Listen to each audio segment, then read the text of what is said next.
আমার বাড়ি হচ্ছে গোরস্থানের পাশে। গোরস্থানে প্রচুর বাঁশঝাড় আছে, আবার অন্যান্য গাছও আছে। রাত্রিবেলায় গোরস্থান থেকে কেমন যেন একটা কান্নার আওয়াজ পায়, আবার মাঝে মাঝে হু হু হু করে হাসির আওয়াজও পায়। কখনো কখনো অদ্ভুত কিছু সিম্বল এগুলো দেখা যায়, যেগুলো আসলে সচরাচর আমরা দিনের বেলা দেখতে পাই না। অনেকে আপনারা মনে করতে পারেন কবর থেকে মনে হয় কান্নার আওয়াজ আসছে।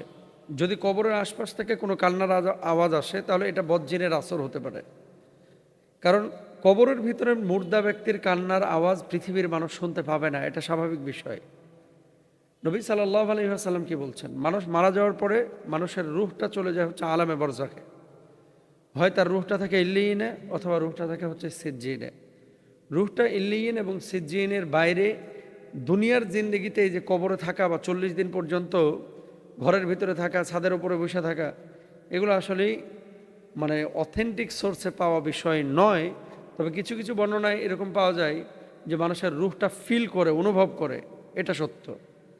কিন্তু রূহের কান্না বা মানুষের মুর্দা ব্যক্তির কান্নার আওয়াজ কবর থেকে শোনা এটা সম্ভব না।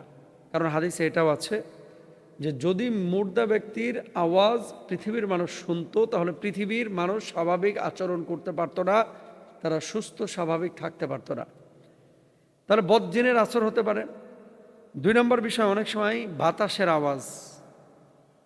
অনেক সময় গাছের পাতার, এই যে একটার সাথে আর একটা বাড়ি লাগলে একটা কিন্তু আওয়াজ তৈরি হয়। একটা পাতার সাথে আর একটা পাতা, একটা ডালের সাথে আর একটা ডাল, তারপরে বাতাস যখন প্রবাহিত হয়, তখন যখন পাতা বা গাছের সাথে সংঘর্ষ বাঁধে, তখন কিন্তু একটা নয়েজ হয়, আওয়াজ হয়। এগুলোকে অনেক সময় কান্নার মতো, হাসির মতো অনেকে মনে করেন যে এরকম কিছু। আর যদি দেখেন যে হু হু করে হাসির আওয়াজ আসতেছে, এগুলো সম্পূর্ণরূপে বজ্জিনের আসর। আরেকটা বিষয়, সেটা হচ্ছে মনে রাখবেন যে আত্মহত্যা করে যখন কোনো মানুষ মারা যায়, এদের রূহগুলো ঝুলন্ত থাকে, এরাও কিন্তু ইল্লিয়িন অথবা সিজ্জিনে চলে যায়।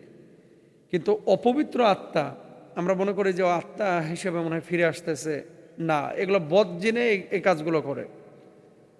ওই জায়গাটায় তারা দুষ্টামি করে, ওই জায়গাটায় তারা মানুষকে ওয়াসওয়াসা দেয়, মানুষকে ভয় দেখায়।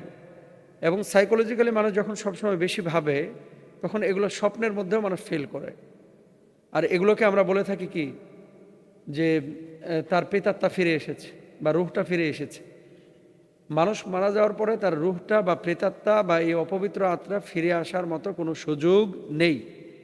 করণীয় কি? করণীয় হচ্ছে গুজব বা অলৌকিক গল্প প্রচার আপনারা কেউ করবেন না। ভয় না পেয়ে আল্লাহর উপরে ভরসা রাখুন। কবরস্থানে গেলে মৃতদের জন্য দোয়া করবেন, আসসালামু আলাইকুম আহলাদ দিয়ারি মিনাল মুমিনিন ওয়াল মুসলিমিন, অথবা বলবেন আসসালামু আলাইকুম ইয়া আহলাল কুবুর। সকাল সন্ধ্যা আয়াতুল কুরসি, সূরা ফালাক, সূরা নাস এবং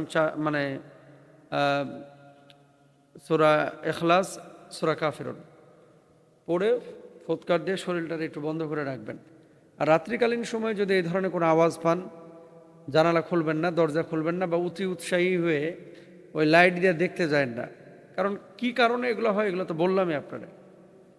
এটা মনে করার কোনো সুযোগই নাই যে কবর থেকে মুর্দা ব্যক্তি আওয়াজ করতেছে আর আপনি শুনতেছেন। এটা কেউ বিশ্বাস করবেন না, এগুলো বিশ্বাস করা যাবে না। আল্লাহ রহম করুক, আমিন।